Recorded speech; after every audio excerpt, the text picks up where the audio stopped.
Right place, Activate Live starts now.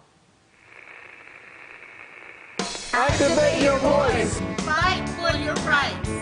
Speak up. Speak out. We're union and we're proud. Go Union. Live from Maryland, this is Activate Live. Welcome to Activate Live. I'm Tanya Hutchins, a communications representative at the Machinists Union headquarters in Upper Marlboro, Maryland. It's the last week of May, Congress is in recess, and we're spreading solidarity. Here's what's going on with the Machinists Union this week. More than 70 members of Congress sent a letter to Boeing CEO Dennis Muhlenberg demanding answers about workplace procedures and the recent firings of 6 IAM union members in South Carolina. Flight readiness technicians and inspectors voted to join the IAM a year ago, and Boeing has refused to negotiate. Maine Senator Troy Jackson's bill to provide loggers and haulers with collective bargaining rights is on its way to the Maine governor's desk. Jackson is a fifth-generation logger and now president of the Maine Senate. He tweeted about the bill passing yesterday. Well, members of IAM Local 912 in Ohio marched together to show solidarity during GE's Health and One Evendale Day. More than 300 members walked around the campus during their lunch break, and management took notice.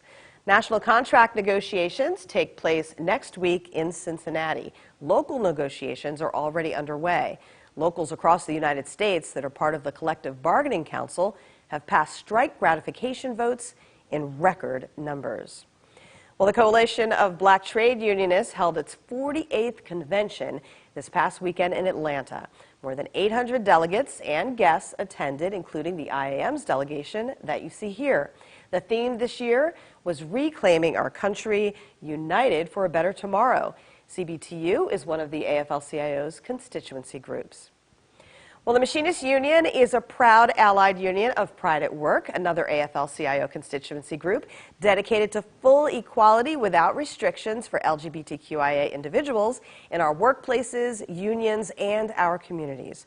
Joining us now is Executive Director Jerame Davis. And Jerame, thanks for being here. Oh, thanks for having me, Tanya. Now, you have an event coming up in a few weeks, and it's called Celebrating Solidarity. Yes. So tell us a little bit about that. So Celebrating Solidarity is our annual reception to kind of thank our supporters and our sponsors, as well as to honor folks who have done some really good work over the past year. So what are some of the qualities that you look for when you're looking for who your honorees will be? You know, we try to find somebody who's done something specifically for LGBTQ working people, or in some relation to that. So we kind of look for somebody who has a foot in the LGBT community and a foot in the labor community as well. So this year's honorees, who are we honoring? So we're really excited to honor Lee Saunders, the president of AFSCME. AFSCME was the first union to pass a resolution condemning so-called conversion therapy. So we're really excited about that, and we want to thank them for that. And that can be so detrimental. Yes, yes. I think today I saw the 17th state has finally banned conversion therapy. You know, and it's just a terrible practice that puts people into early graves. Well, we are so glad that Lee and AFSCME stood up for that. Absolutely. As soon as they did. So who else do we have? Shane Larson? Shane Larson, he's a former co-president of Pride at Work, and he gave 15 years to this organization and saw us through some of our darker times, and the board really wanted to recognize him for that since he stepped off the board at our convention in August. And then finally we have the Lambda Legal Staff Union. Lambda Legal is a legal rights organization for LGBTQ people, and their staff decided to unionize a little over a year and a half ago. Management was not happy about that, pushed back, refused to recognize the union voluntarily. Isn't that surprising, though, from an organization that is considered progressive? It's unbelievably surprising. We were shocked. Well, in fact, we were so shocked that after the vote, because the union, the workers voted overwhelmingly to unionize, during their contract negotiations, it took them over a year to get their first tentative agreement. And during those negotiations, our New York City chapter actually did an informational leafleting outside of their negotiation location because management was dragging its feet so much, and we wanted them to know that we were paying attention. So they're being honored because, and you give us hope, because even with our Boeing South Carolina workers, more than a year, they finally got their first tentative agreement. Oh, fantastic, yeah. So, Yeah. so Lambda Legal Staff Union is being honored, and they never gave up. They never gave up. They fought tooth and nail, and they're spread out across the country. We're talking about offices in Los Angeles, Chicago, Washington, D.C., and New York City.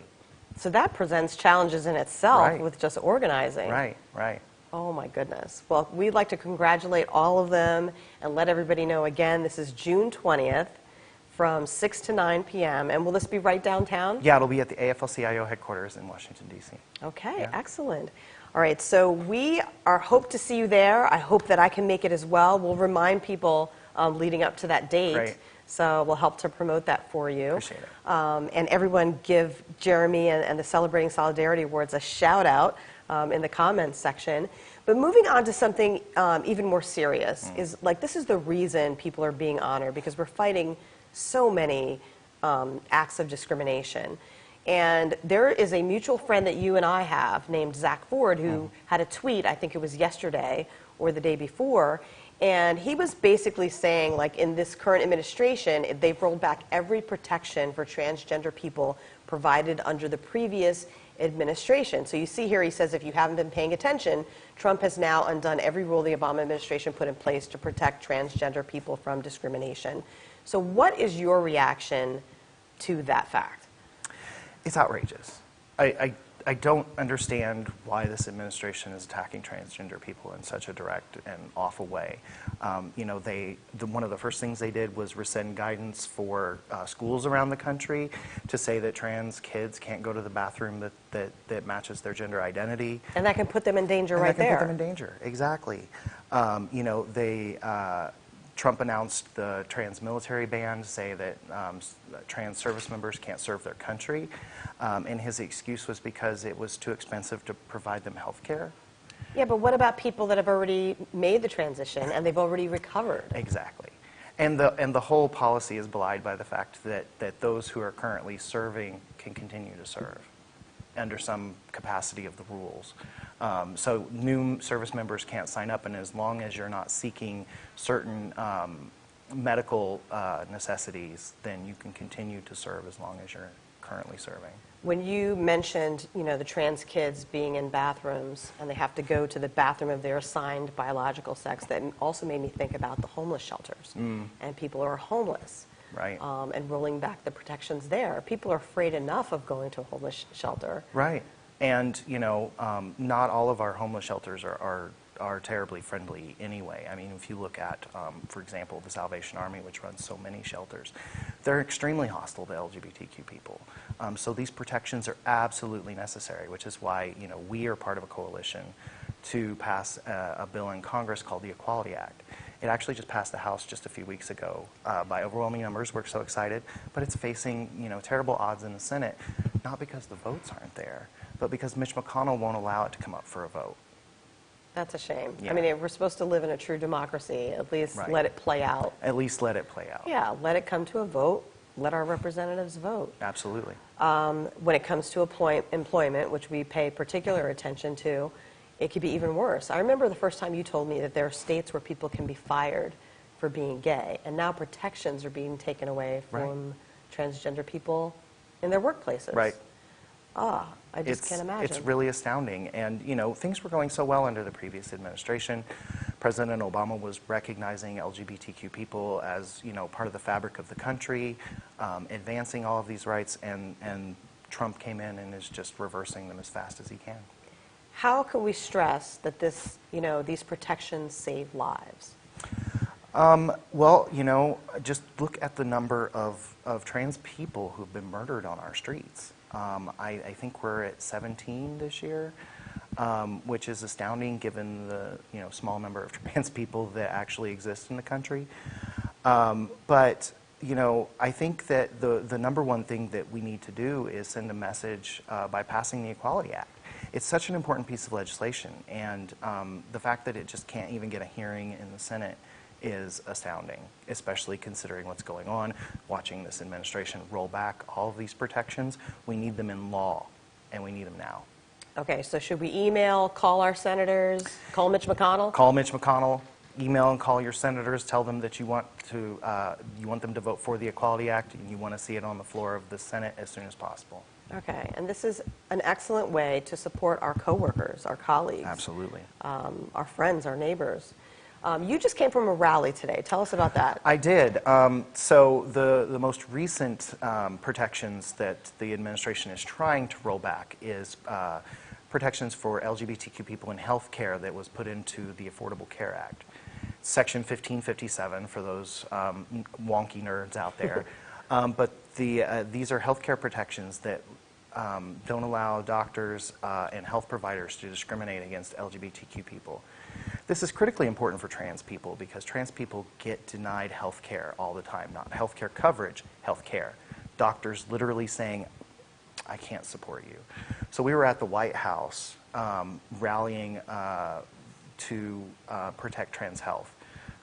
So at protecttranshealth.org is the coalition website that talks about this really important issue and how you can submit a public comment to try to prevent this rule from actually being reversed. So I'm going to repeat that, protecttranshealth.org. Correct. To get more information. Yes. Okay, wonderful. And there were people from different organizations there as well? From different organizations. We heard from, I think, 7 or 8 organizations who spoke. In addition, I saw everyone from Planned Parenthood, Center for American Progress, Human Rights Campaign, National Center for Transgender Equality, Pride at Work was there. So yeah, there was a across-the-board coalition outside the White House today. How can we help, whether we are in the LGBT community or whether we're allies? How can we help? Well, the number one way is to become a member of Pride at Work. If you go to prideatwork.org, you can sign up right on our website and become a member. Obviously, go check out protecttranshealth.org and submit a comment saying how important it is for LGBTQ people to have protections in health care. Well, thank you so much. Is there anything else you'd like to mention that we haven't discussed? Just that we're super excited and we hope everybody can make it out to our Celebrating Solidarity event and look forward to some trainings and so forth that we're going to have down the road. And just wanted to announce really quickly Go at ahead. Celebrating Solidarity, we have a secret. Ooh. Just a little bit of reveal, we're getting a new logo. Ooh. And we're going to reveal it at Celebrating Solidarity. Nice. Yeah. Okay, now we have to go. Right. Oh, well, thank you so much. We always appreciate it when you stop by. All right, thanks for having me. So keep in touch, and we'll see you next month, June 20th, at Celebrating Solidarity. Great, thanks for having me. Thank you. So what do you think? Join the conversation. What do you think about ways that we can help reach full equality for LGBTQ workers?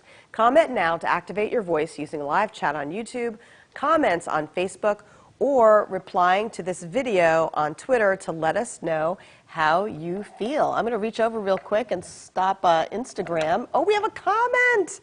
And the comment, as I talk to everyone here on Instagram, I'm pausing and I'm doing like 15 things at once, but that's okay. Yes, that's my boss! Oh, and you know what? I'm going to say hi, Naul. Did I say it right? Noel. I almost got it. Oh my gosh. Okay, Jerame was just telling me about them. So thank you for commenting and watching. And we know Noel. Noel, I got it. See, I'll get it right, Noel. I'll just have to practice. That is such a cool name. So thank you so much. Well, the IAM announced its 2019 scholarship winners this week after an impartial committee of educators selected 16 recipients, and here they are. We're going to scroll it across the bottom of the screen, but we're also going to go through our website at goiam.org and introduce you to these scholarship winners. I'm going to lean over so I can see them. We have Haley Riggs there. Haley's parent is Warren Riggs from Local Lodge 751F, and Haley plans to study applied mathematics at the University of Washington. We also have Caitlin Neal, whose parent is Ronald Neal from Local Lodge 2515. Caitlin's major is Agriculture Marketing Communications. All right. Lauren Ermansky is the daughter of Craig Ermansky from Local Lodge 1186, studying fashion design at the Fashion Institute of Design and Merchandising. And we have James Grogan. Believe it or not, I actually know a James Grogan in Ohio. I don't know if they're related. But James is going to study aviation maintenance management at Embry-Riddle Aeronautical University. And we have Douglas Cobbs, who is a member of Local Lodge T6508. He works for CSX Railroad, and the major is accounting and computer science. We have Paul Lee, whose parent is Grace Lee from Local Lodge 1759 at United Airlines. And Paul's going to study biology at the University of Virginia. We have Robert Perla-Ventura.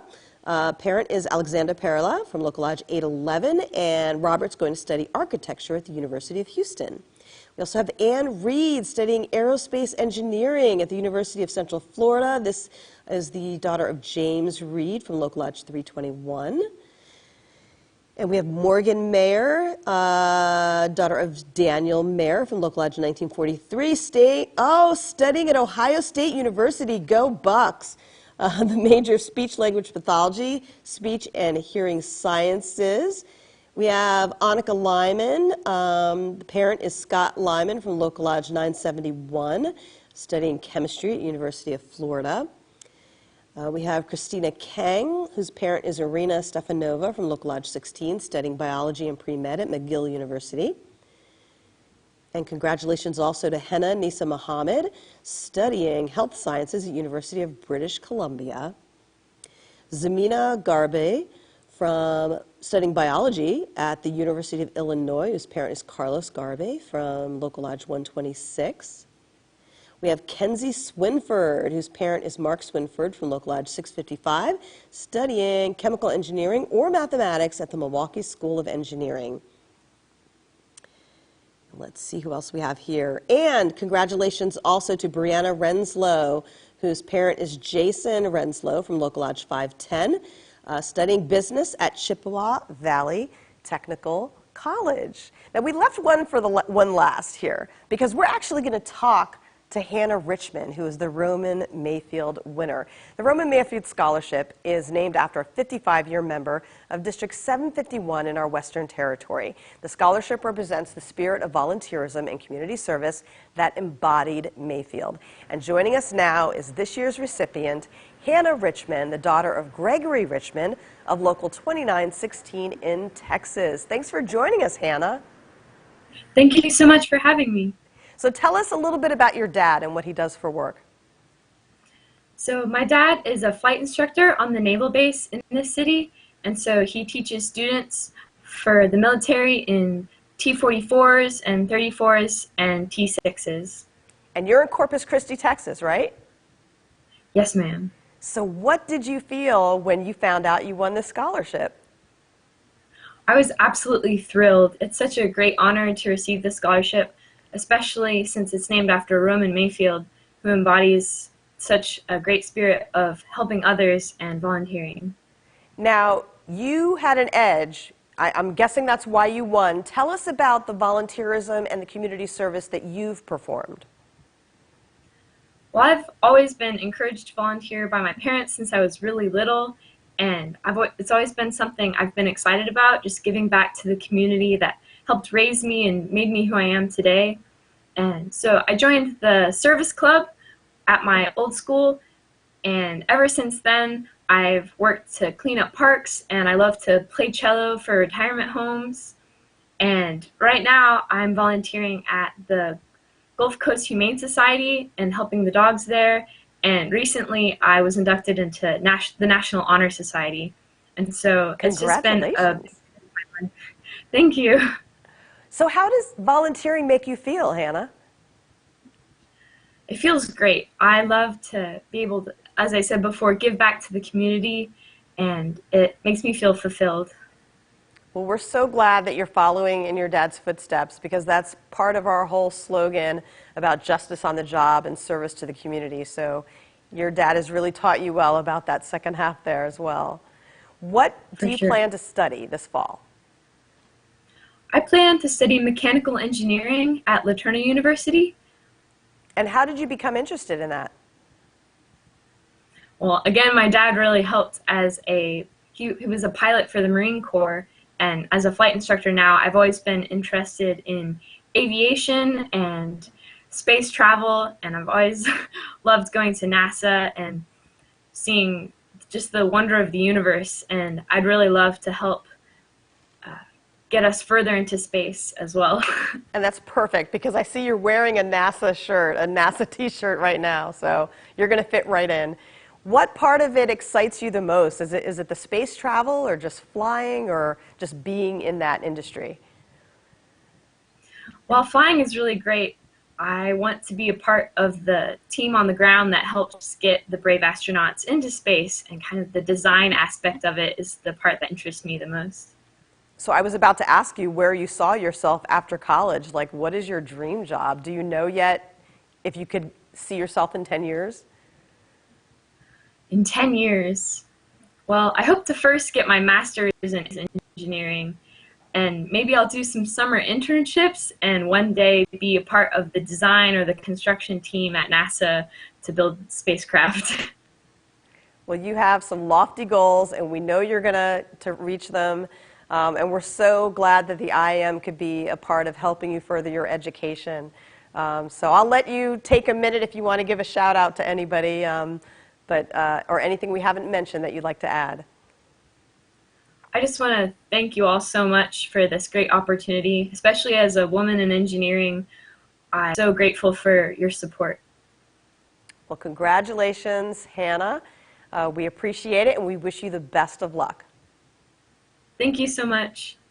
That was Hannah Richmond. She's the 2019 recipient of the IAM's Roman Mayfield Scholarship, which honors volunteerism and other community service. So congratulations to Hannah. Well, this is the time where we want you to grab a pen or pencil because we have some deadlines for you to keep in mind. If you'd like to take some classes at the IAM's William W. Wimpesinger Education and Technology Center in Hollywood, Maryland. Here, first up, registrations are due for the following classes. EAP 1 is due June 3rd. The Safety and Health Conference registration is due June 17th. And the Retirees Assistance Program is due June 24th. For more information, you can go to the website, wimpesinger.iamaw.org. Our state council meetings that are coming up, May 31st to June 2nd, that's this weekend. The Ontario Provincial Council of Machinists meets in Ontario. Pennsylvania State Council meets in York, June 3rd to the 5th. And the Washington Machinist Council meets in Spokane, June 20th to the 22nd. And I can't forget Jerame because he's sitting right next to me. Don't forget June 20th. We have Celebrating Solidarity in downtown Washington, D.C. Special events calendar, we have the IAM Wood Pulp and Paper Conference, June 10th to the 14th in Biloxi, Mississippi. Communications Representative Joe Heckman and I will be there for a special edition of Activate Live. August 8th to the 11th, APALA is having its 15th biennial convention in Las Vegas. And then the IAM National Staff Conference takes place September 8th to the 12th in San Diego, California. And then don't forget, next week you're going to join us at the IAM's Communications Conference, where communicators will learn how to activate their voices in labor communications. That takes place at Planet Hollywood in Las Vegas, June 4th to the 6th. So a lot of communicators will be there from different locals and districts across North America, including Canada. So this is how we got the idea for the name of the show, from this theme of voice activation. We want everyone to activate their voices when it comes to justice on the job and service in the community. So that's it for this edition of Activate Live. Support your siblings. Share this video to your local or district page. And thanks to all of you who already do. We'll see you next Wednesday from the Communications Conference.